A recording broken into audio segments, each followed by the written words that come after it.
اگر یہ نیک تھا تو اس کو عزت و اکرام عطا فرما، اگر یہ برا تھا تو اس کو معاف فرما۔ ایک یہ، اور دوسرا کام یہ ہوگا کہ اے اللہ تیرا یہ بندہ جیسا کیسا بھی عمل لے کر آیا ہے، تیری مغفرتیں تیری رحمتیں بڑی وسیع ہیں، اے اللہ اس بندے کو بخش لے۔ توبہ استغفار اپنے اس رشتہ دار کے لیے، اپنے اس مسلمان بھائی کے لیے استغفار کریں کہ یا اللہ اس کو بخش لے۔ اپنے مسلمان بھائیوں کے لیے استغفار کرنا نبی اکرم صلی اللہ علیہ وسلم نے ہمیں سکھلایا۔ اپنے لیے مغفرت مانگو، اپنے والدین کے لیے رب اغفر لی ولوالدی وللمؤمنین یوم یقوم الحساب۔ رب جعلنی تو ہم پڑھتے ہیں نا، سلام پھیرنے سے پہلے اتحیات میں درود شریف کے بعد، اتحیات درود شریف اور اس کے بعد جو دعائیں ہیں، ان دعاؤں میں ایک دعا یہ بھی ہے، رب جعلنی مقیم الصلاۃ ومن ذریتی ربنا وتقبل دعا ربنا اغفر لی ولوالدی وللمؤمنین یوم یقوم الحساب۔ اے اللہ قیامت کے دن تمام مومنوں کو جو مر جائے اس کے لیے دعائے مغفرت، اس کے لیے دعائے رحمت، اور ایک تیسری چیز ہے جو ذرا تھوڑی باری لگتی ہے، ہم سے ہو نہیں پاتی، اور وہ کیا ہے؟ صدقہ، ایصال ثواب۔ مرے ہوئے آدمی کو ثواب پہنچانے کے کچھ جائز طریقے بھی ہیں۔ ایک یہ ہے کہ ہم ناجائز طور پر کچھ کام کرتے ہیں، سمجھتے ہیں کہ ہمارے بزرگ کو جائے گا، تاریخ مقرر کر لی، 11 تاریخ کو چاول پکا لیے اور بانٹ دیے۔ یہ 11 تاریخ کہاں سے آ گئی؟ آدمی مر گیا 40ویں دن، 10ویں دن، تیجا، ساتہ، یہ شریعت میں ثابت نہیں ہے، لیکن بغیر تاریخ مقرر کیے، بغیر وقت مقرر کیے، آپ جب اللہ کی راہ میں کوئی بھی چیز دیں گے، یہ نیت کریں کہ یا اللہ میرے فوت شدہ والد، والدہ، دادا، دادی، نانا، نانی، پردانا، پردانی، بھائی، شوہر، بیوی، جس کا جو کوئی بھی ہے، بہن ہے، اے اللہ اس میرے عمل کا ثواب میرے فلاں کو جائے، اللہ قادر ہے وہ بھیج دے گا۔ یہ کام ہم نہیں کرتے۔ توبہ استغفار کی تو توفیق نہیں پڑتی کہ ہم کسی کے لیے یہ دعائیں مانگیں۔ ہم تو ہر وقت یہی دعائیں کرتے رہتے ہیں، یا اللہ اچھی نوکری، یا اللہ پیسہ، یا اللہ اولاد، یا اللہ فلاں۔ ہم تو یہاں سے آگے ہی نہیں نکلتے۔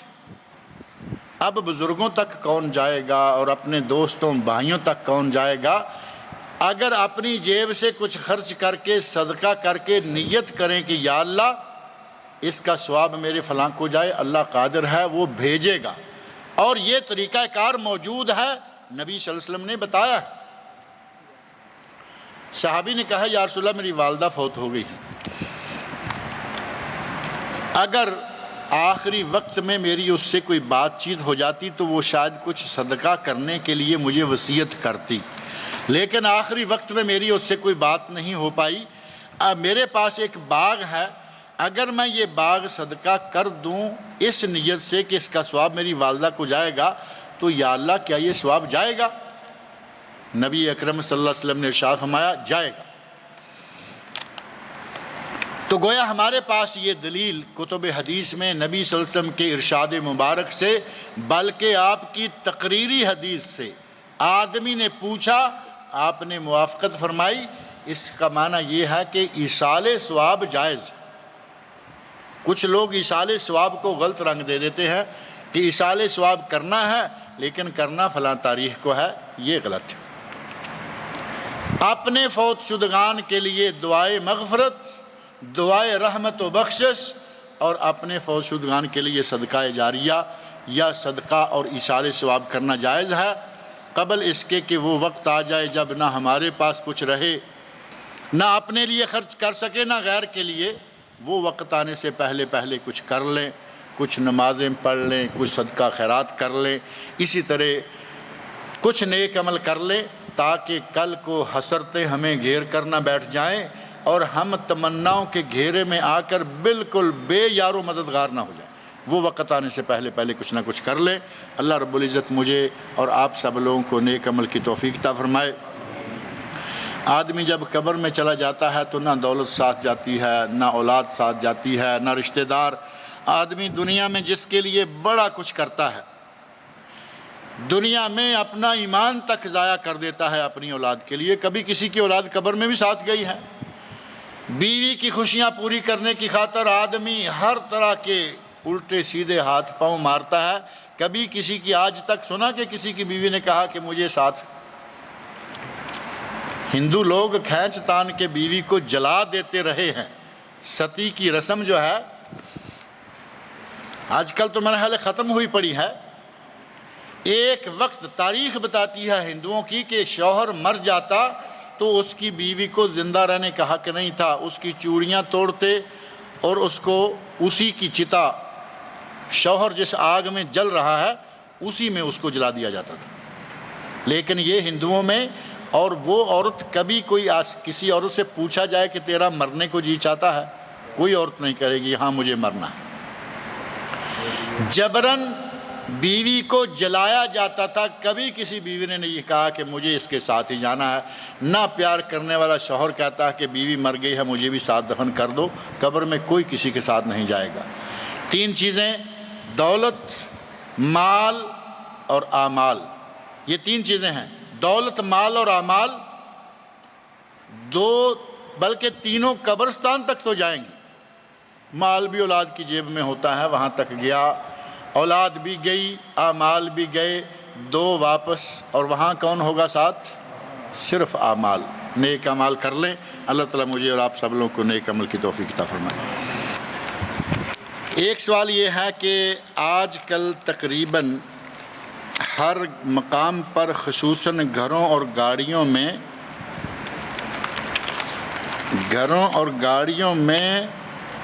ڈول کے نام، ڈول ہے یا ڈول ہے؟ اچھا چلے، کوئی بھی آگے لکھا ہوا ہے کہ بھالو، کتے اور بلیاں وغیرہ کپڑوں کے بنے ہوئے ڈول جو ہیں، مجسمے ہیں، وہ نظر آتے ہیں۔ کیا یہ عمل جائز ہے یا ان سے بچوں کو کھیلنا جائز ہے؟ ان چیزوں سے بچوں کا کھیلنا جائز ہے، لیکن اس کو گاڑی کی سکرین کے پاس لٹکا دینا، پیچھے بیک سائیڈ میں جو ہوتی ہے وہاں ڈال دینا، سامنے ڈال دینا، اپنے گھر میں ڈیکوریشن پیس کے طور پر اپنے ڈراز میں، الماری میں، یہاں وہاں رکھ دینا، یہ ناجائز ہے۔ بچے کو دیا جائے، گڑیا بچے کو دی جائے، وہ ظاہر ہے کہ لڑکی کی شکل بنی ہوئی ہے، بیٹی کو گڑیا لا کے دیں، بیٹی 2 سال کی ہے، آپ نے دوپہر کو لا کے دی، شام تک اس نے گڑیا کا تیا پانچا کیا ہوا ہوگا، ٹانگ ٹوٹی ہوئی ہے، ناک پھوڑی ہوئی ہے، یہ کیا ہوا ہوگا یا نہیں؟ اور اگر یہ ڈول آپ اوپر لٹکا کے رکھ دیں گے، تالا بھی لگا ہوا ہے، شیشے سے نظر آ رہی ہے کہ خوبصورت ڈول ہے، خوبصورت ڈول آپ نے رکھی ہوئی ہے، تو وہ آپ نے ایک اس کا احترام بنا دیا، مقام بنا دیا۔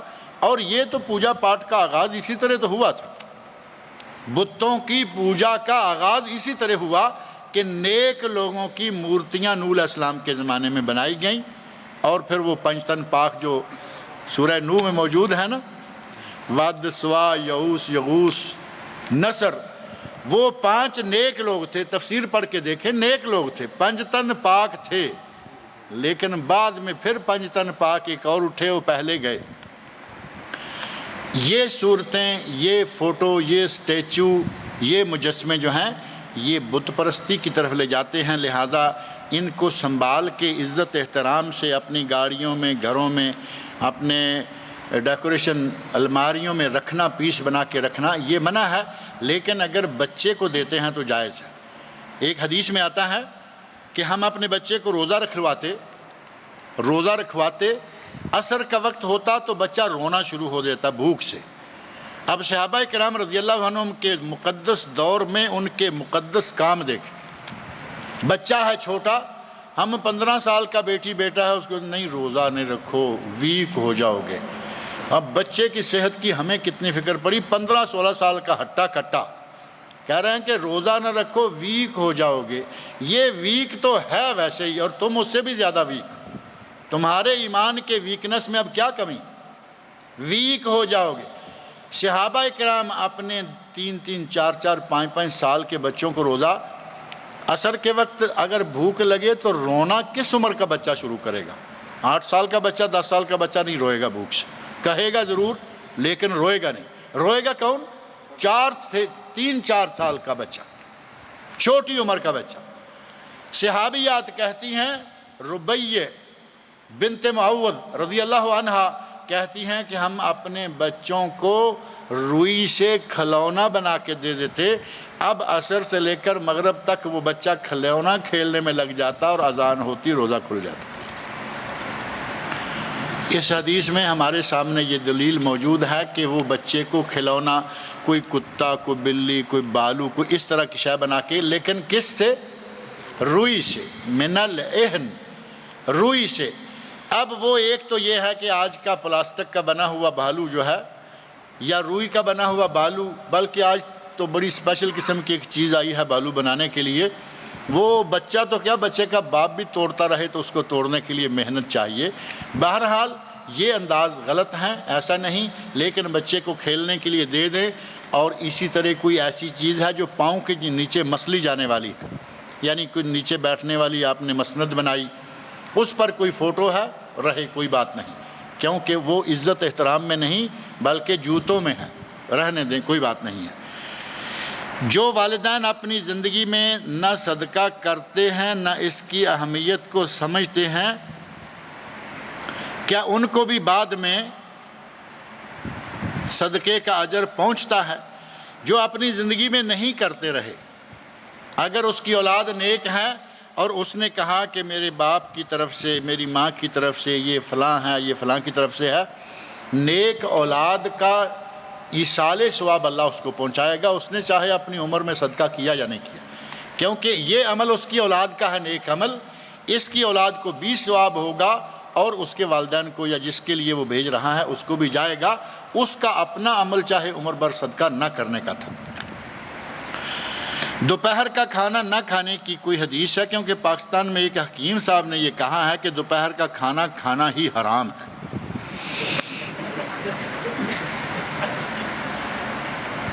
اب یہ حکیم صاحب اب مفتی بھی ہونا شروع ہو گئے ہیں، کیونکہ پہلے تو حکیم دوائیاں ہی دیتے رہے آج تک، لیکن ایک بات ذہن میں رہے کہ پاک و ہند کے حکیموں میں سے اکثر حکیم عالم دین تھے، اکثر حکیم عالم دین بھی ہوتے تھے۔ ان سے قطع نظر جو صرف حکیم ہیں وہ عالم دین نہیں ہیں، اس کو اتنا بڑا فتویٰ دینے کا کس نے حق دے دیا ہے کہ دوپہر کا کھانا کھانا حرام؟ یہ کہیں کہ کوئی میڈیکلی بات ایسی ہو، میڈیکلی اگر کوئی ایسی بات ہے، میں نے پہلے عرض کیا ہے کہ صحابہ کرام رضی اللہ عنہم 2 وقت کھانے میں سے ایک کا ہوتا تھا، دوسرے کا ہوتا ہی نہیں تھا، سیدھی سی بات۔